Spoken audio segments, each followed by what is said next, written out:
নমস্কার দর্শক বন্ধুরা, রান্নামণি আজ দেখাবে চিকেন স্যুপ, অর্থাৎ চিকেন দিয়ে সবজি দিয়ে এক স্বাস্থ্যকর রান্না। নিয়ে নিয়েছি সেদ্ধ করা চিকেন 150 গ্রাম। এই আমার চিকেন সেদ্ধ করা জল অর্থাৎ চিকেন স্টক, একটা বড় পেঁয়াজ টুকরো করা, রসুন আধখানা রসুন কুচি করে নিয়েছি, একটা গাজর ছোট ছোট টুকরো করে নিয়েছি, 5টা বরবটি ছোট টুকরো করে নিয়েছি, আপনারা বিনস নিতে পারেন, কাঁচা লঙ্কা কুচি করা, একটা ক্যাপসিকাম কুচি করে নিয়েছি, 1.5 ইঞ্চি আদা কুচি করে নিয়েছি। এছাড়া আছে আমার টমেটো সস, সোয়া সস, গোলমরিচ গুঁড়ো, একটা ডিম, ভিনিগার এবং কর্নফ্লাওয়ার। এই সমস্ত উপকরণ নিয়ে আমি বানাতে চলেছি একটা স্বাস্থ্যকর রান্না, চিকেন স্যুপ।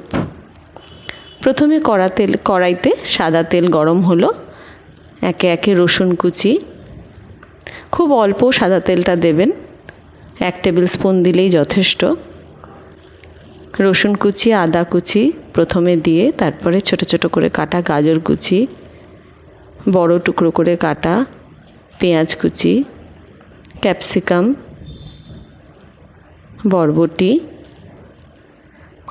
আপনাদের কাছে যদি আরও সবজি থাকে সেগুলোও দিতে পারেন, সমস্ত দিয়ে তারপরে সেদ্ধ করা চিকেনগুলো দিয়ে দিলাম।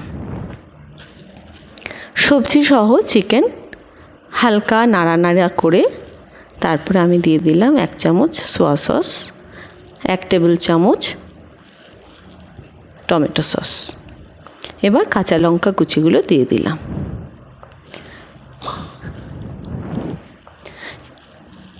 এবার আমরা খানিকটা নাড়লাম, তারপরে চিকেন স্টকটা দিয়ে দিলাম। এবার আমি সেদ্ধ হতে যেটুকু সময় লাগে অপেক্ষা করব। বাড়িতে যদি অপারেশনের পেশেন্ট থাকে বা অসুস্থ রোগী থাকে তাহলে এটা তাদের জন্য একটা উত্তম খাবার, কারণ স্বাদেও ভালো। নুন চিনি পরপর দিলাম, দেখলেন 1 চা চামচ করে, তারপরে 2 চামচ ভিনিগার দিয়ে দিয়েছি। এবারে 1 টেবিল চামচ কর্নফ্লাওয়ার জলে গুলে রেখেছিলাম, এটা দিয়ে দিলাম, এতে স্যুপটা একটু ঘন হবে।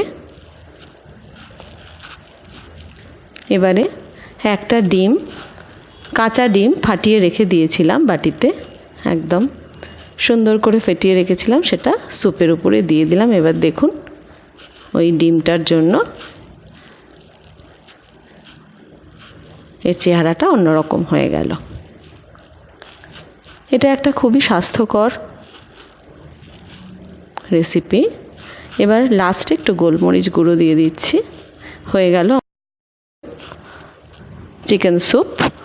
দর্শক বন্ধুরা, আপনারা খাবেন, কেমন হয়েছে জানাবেন, লাইক শেয়ার সাবস্ক্রাইব করবেন এবং ভালো ভালো খাবার খেয়ে সুস্থ থাকবেন।